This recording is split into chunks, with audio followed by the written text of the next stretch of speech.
both parts of the Democratic ticket are spending that much time there suggests to me it's actually Democrats who have some work to do in that state.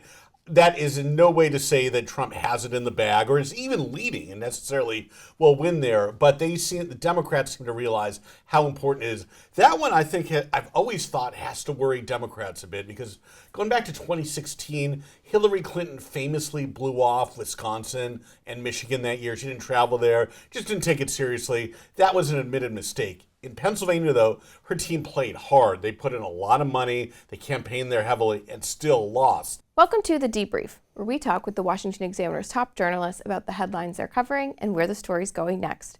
I'm Sarah Bedford, and I'm here with magazine editor David Mark. David, North Carolina is about to send out its mail-in ballots, so the election underway in that state.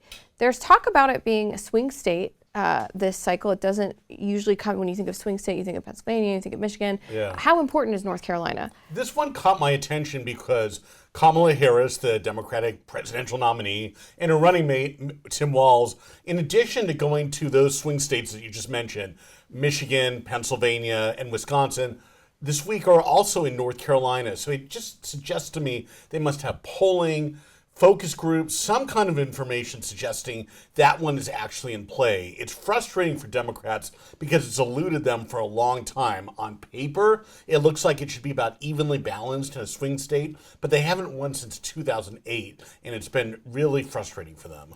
The polls, at least pre-debate, seems to suggest that maybe the sugar high for Kamala Harris after her coronation, after the DNC were starting to wear off. Do you think that is the case? Do you think we'll see a debate bounce or no? I think we'll probably see some level of debate bounce. How much it really helps her remains to be seen. It was inevitable that political sugar high was going to evaporate because she hasn't done many interviews. She did that, one CNN interview. She did the debate. She had a pretty good night.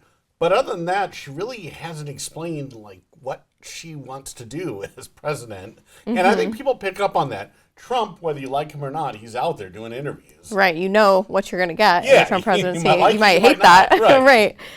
Pennsylvania is kind of where all eyes are on Pennsylvania. Yeah. You hear about Kamala or Tim Walz being there just about every week. Yeah. Do you think that Donald Trump is doing enough in Pennsylvania? Do you think the Republicans are competitive in Pennsylvania? They lost it in 2020. The fact that both parts of the Democratic ticket are spending that much time there suggests to me it's actually Democrats who have some work to do in that state.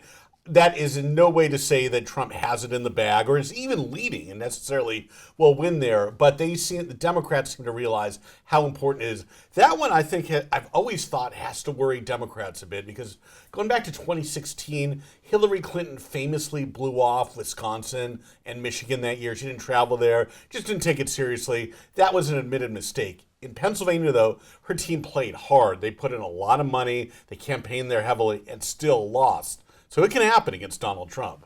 And the sort of the sunbelt states, Arizona, the blue wall gets a lot of attention. Yeah. But Donald Trump is still pretty competitive, or in some polls even potentially leading a little bit in that area, right? Right. Well, those are states that Kamala Harris and Tim Walz could, in theory, afford to lose. They had to Arizona and Georgia. I don't think they particularly want to. It would be a disappointment because it looked like Arizona was kind of moving in their direction. And it is not over at all in either of these states. But we haven't seen a consistent lead for Harris there. So the fact that I haven't been out there, maybe it's just because it's a long flight. It's easier to just keep moving around Pennsylvania, Wisconsin, etc. In Michigan, there's just a couple hours flight from each other. But it makes you wonder what they're up to. Well, David, thank you so much for being here today. Thank you. You can get more reporting from David and the rest of the political team at washingtonexaminer.com.